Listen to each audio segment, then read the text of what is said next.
पति दोस्तों, कैसे हैं आप? आशा करती हूँ आप सब ठीक होंगे। आपका मेरे चैनल रेनू टोकस में फिर से स्वागत है। अगर आपने मेरे चैनल को सब्सक्राइब नहीं किया है तो प्लीज सब्सक्राइब माय चैनल, और अगर किया है तो थैंक यू वेरी मच। तो चलिए आज मैं आपको बताती हूँ कि आज हम कहाँ जा रहे हैं। आज हम जा रहे हैं वैष्णो देवी। बहुत टाइम से मैं वैष्णो देवी जाना चाहती थी, पर किसी ना किसी रीजन की वजह से जा ही नहीं पा रही थी। बट सडनली हमारा प्लान भी बन गया, टिकट्स भी बुक हो गई वंदे भारत की, क्योंकि वंदे भारत फास्टेस्ट ट्रेन है तो हम उससे जाना चाहते थे। 8 आवर्स में हम वहाँ पहुँच जाते हैं। हम ड्राइव करके नहीं जाना चाहते थे इस बार, और हमारी टिकट्स भी बुक हो गई चेयर कार की। वहाँ वंदे भारत में 2 क्लास होती हैं, एक executive chair car and other one is chair car. Executive chair car में हमें टिकट नहीं मिली और हमारे पास वही टाइम था, तो हमने चेयर कार में अपनी टिकट्स बुक कराई। और अब हमारी ट्रेन यहाँ से निकल गई है। रास्ते में हमें हमारा एक्सपीरियंस कैसा रहा वो आपको दिखाऊंगी मैं। और जैसे ही हम ट्रेन में बैठे, हमें पहले वाटर बॉटल मिली, उसके बाद हमें चाय मिली। वैसे मैं चाय पीती नहीं हूँ, बट हमें चाय मिली और मुझे कॉफ़ी चाहिए थी, तो मैंने अलग से कॉफ़ी उनको ऑर्डर किया और उन्होंने मुझे कॉफ़ी दी अलग से। वो आपको ख़रीदनी पड़ती है। अगर आपको कॉफ़ी लेनी है तो यू हैव टू पे 20 रुपीज़ और आपको कॉफ़ी भी मिल जाती है। एंड कॉफ़ी बहुत टेस्टी होती है। बट खाना इतना सारा था कि मेरे लिए थोड़ा ज़्यादा ही हो गया था। और फिर थोड़े टाइम के बाद उन्होंने जूस दे दिया। वेदर बहुत अच्छा हो रहा था बाहर देखते देखते पता ही नहीं चला कि हमारा टाइम कैसे निकल गया, बिकॉज हम फ्रेश भी थे और एक्साइटेड भी थे बहुत ज़्यादा। तो खाते खाते और बाहर देखते देखते हमारा टाइम बहुत अच्छे से पास हो गया और हम काफ़ी आगे पहुंच गए। तो मेरी एक फ्रेंड भी वहाँ पे बनी। उनको जम्मू ही उतरना था, तो वो जल्दी उतर गई और फिर उनकी जगह पे मेरे हस्बैंड आके बैठ गए और अब हम पहुंच गए हैं कटरा। तो चलिए अब हम आगे की यात्रा शुरू करते हैं। ट्रेन से उतरने के बाद हमने ज़्यादा देर रेस्ट नहीं किया। ट्रेन से उतरने के बाद बस हमने अपने बैग्स को लॉकर में रखा, थोड़ा चाय कॉफ़ी या बेटे ने कुछ खाया, उसके बाद हम निकल गए अपनी यात्रा के लिए। और सबसे पहले तो आजकल काफ़ी चेंजेस वहाँ पे आ गए हैं। जैसे हम पहले सीधा आप या चढ़ाई कर सकते थे, पर अब ऐसा नहीं है। आपको उसके लिए पहले यात्रा पर्ची बनवानी पड़ती है। आपको एक कार्ड मिलता है जिसको नॉर्मली सब पहनते हैं, कोई पॉकेट में डाल लेता है, बट हमने उसको पहन लिया था ताकि वो मिसप्लेस ना हो जाए। वापस आते वक्त उसको आपको रिटर्न करना होता है। तो हम अपनी यात्रा में जैसे ही हम ऊपर जाते हैं, जाते जाते इतने सारे अब आपको कन्वीनियंट रूट मिल जाते हैं ऊपर भवन तक जाने के लिए। हम सबसे पहले अर्धकुंवारी गए, बिकॉज हमें अर्धकुंवारी से भी पहले अर्धकुंवारी में कुछ स्लिप का सिस्टम नहीं था, नंबर नहीं लगता था। मतलब मैं बहुत पहले गई थी, बट अब वहाँ पे नंबर का सिस्टम हो गया, तो इसलिए हम सबसे पहले अर्धकुंवारी गए। अर्धकुंवारी से हमने नंबर लिया। हमने लगा कि पहले हम नंबर ले लेते हैं, उसके बाद हम दरबार ऊपर भवन में जाके दर्शन करके वापस आएंगे, तो तब तक हमारा नंबर आ जाएगा। और ऐसा ही हुआ। दरबार पे ऊपर भवन में इतनी लंबी लाइन थी, तो पहले हमने जाते ही थोड़ा रेस्ट किया, कुछ खाया पिया। इतनी देर में 12 बज गए और लाइन काफ़ी कम हो गई, और हमने रेस्ट ना लेके हम फटाफट हमने स्नान वगैरह किया। उसके बाद हम सीधा दर्शन करके, ये शिव गुफा है, हमने वहाँ भी दर्शन किए। बहुत सुंदर गुफा थी ये। और इसमें हमने दर्शन करने के बाद हम ऊपर गए। वहीं पे हमने अपने बैग रखे थे लॉकर रूम में, और उसके बाद हमने ज़्यादा देर रेस्ट नहीं किया। और ऑनेस्टली तो हमें वहाँ पे ब्लैंकेट्स मिले नहीं, क्योंकि बहुत ज़्यादा भीड़ थी, इसलिए हम रेस्ट नहीं कर पाए।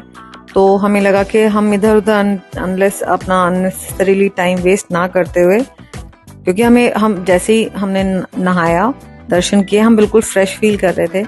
तो हमें लगा कि हम रोपवे से जाने की बजाय हम वॉक करके चले जाते, बिकॉज केबल कार की जो टिकट्स थी, वो जो काउंटर था वो 7 o'clock ओपन होने वाला था। बट हमारे को हम बहुत जल्दी फ्री हो गए थे, 1 बजे तक हम फ्री हो गए थे। तो हमें लगा कि हम भैरव बाबा की चढ़ाई स्टार्ट कर देते हैं। इतना लंबा टाइम हम कहाँ स्पेंड करेंगे। तो कुछ भी टाइम निकालने के बाद भी हमें 2 बजे से पहले हम फ्री हो गए कम्प्लीटली, खाने पीने के बाद अपना बैग वगैरह सब कुछ लेके। तो हमने भैरव बाबा की चढ़ाई स्टार्ट कर दी और हम टाइम से भैरव बाबा की चढ़ाई में बिल्कुल भी भीड़ नहीं थी, बहुत कम लोग वहाँ जा रहे थे, लेकिन जो ऊपर जाके जब हमने देखा तो बहुत रश था। ये आपको दिखाई दे रहा होगा कि बहुत लोग वहाँ, ऐसा लग रहा था कि लोग आए कहाँ से, बिकॉज रास्ते में तो हमें इतने लोग मिले नहीं। बट हमने यहाँ भी दर्शन हमें बहुत आराम से हो गए, बहुत अच्छे से हमने दर्शन किए। पहले हमने किए, फिर मेरे हस्बैंड ने अलग से जाके किए, बिकॉज सामान का हमें वहाँ पे ध्यान रखना था। और उसके बाद हमने अपने अर्धकुंवारी की तरफ जाने का रास्ता स्टार्ट किया। और हमने यहाँ पे अंदर भभूत नहीं लगा सकते हैं, अंदर वहाँ पे उसको एरिया को ब्लॉक किया हुआ है, तो बाहर उन्होंने रखा हुआ था कि जिनको भभूत अगर लगानी है भैरव बाबा के वहाँ पे जो हवन होता है उसकी, तो हमने वो ले ली वहाँ से। उसके बाद अब हम चल दिए हैं अपने आगे की यात्रा की तरफ, जो हमें लेके जाएगी अर्धकुंवारी। और अर्धकुंवारी में हम दर्शन करने, बिकॉज हमारा नंबर वहाँ पे जब तक हम पहुँचेंगे तब तक हमारा नंबर लग ही जाएगा। रास्ते में मैं अपने बेटे को ये भी दिखाना चाहती थी सांझी छत, जो कि हम पहले इसी रूट से जाते थे। मैंने अपने बेटे को बताया, जब वो बहुत छोटा था, 14 साल पहले हम यहाँ आए थे, तो उसे तो बिल्कुल याद भी नहीं था। और हम रात को यहाँ आए तो ये बिल्कुल डिफरेंट, खाली खाली लग रहा था, इतना रश यहाँ नहीं था और ये रूट भी इतना ज़्यादा भरा हुआ नहीं लग रहा था। और सबसे बड़ी बात, हम अर्ली मॉर्निंग हम यहाँ पे थे, मिडनाइट समझ लीजिए अर्ली मॉर्निंग। तो यहाँ पे सबसे बड़ा बेनिफिट हमें ये हुआ कि हमें मंकीज़ नहीं मिले, बिकॉज सारे मंकीज़ सो रहे थे। और हम बहुत आराम से अपनी यात्रा को ऊपर भैरव बाबा से पहुँचने तक लेके उससे नीचे तक हमारी यात्रा बहुत अच्छे से हुई। लेकिन जैसे ही रोशनी हुई, जैसे ही सुबह हुई, मंकीज़ वहाँ पे सब जगह इधर उधर भागने लग गए और सबका प्रसाद लेने लग गए। और हम पहले जो हम सीढ़ी से नीचे जा रहे थे, हमने फिर उसको अपने ट्रैक को चेंज किया और हम नॉर्मल रूट से ही जाने लगे, बिकॉज वहाँ पे बहुत मंकीज़ थे। और नीचे पहुँचने के बाद हमारी हालत इतनी ख़राब हो गई थी कि हमारा होटल बुक नहीं था, तो हमने फटाफट अब ऑटो ड्राइवर को बोला कि भाई आप हमें रमाडा लेके चलो। उन्होंने कहा कि one of the best hotel है यहाँ का रमाडा। तो हम रमाडा होटल में गए, हमने अपना रूम लिया। रूम लेते ही हम रूम में आ गए। रूम बहुत अच्छा था। तो सबसे पहले हमने नहाया तीनों ने, उसके बाद हम नीचे गए। बेटे को यहाँ पे इसलिए आना था बिकॉज यहाँ पे स्विमिंग पूल था। इतना थकने के बाद भी उसको स्विमिंग करनी थी, बट वो कर नहीं पाया। वो गया स्विमिंग करने के लिए, बट टायर्ड इतना था, तो इसलिए हम सिर्फ गए। और हमने बहुत अच्छे से एंजॉय किया। वहाँ पे हमने ब्रेकफास्ट डिनर भी लिया। होटल बहुत अच्छा है, तो यू कैन गो।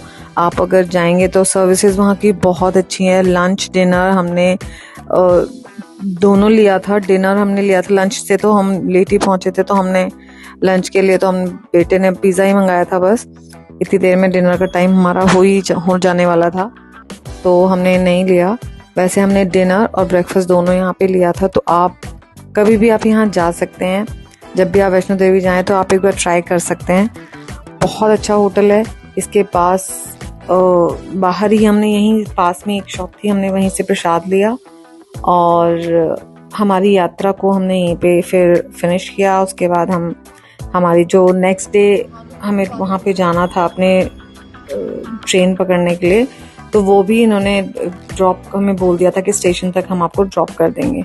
तो ये सर्विस भी वो दे रहे थे। डिनर और ब्रेकफास्ट के अलावा वो ड्रॉपिंग फैसिलिटी भी दे रहे थे। तो फैसिलिटीज़ यहाँ की मुझे बहुत अच्छी लगी। फूड यहाँ का बहुत अच्छा लगा।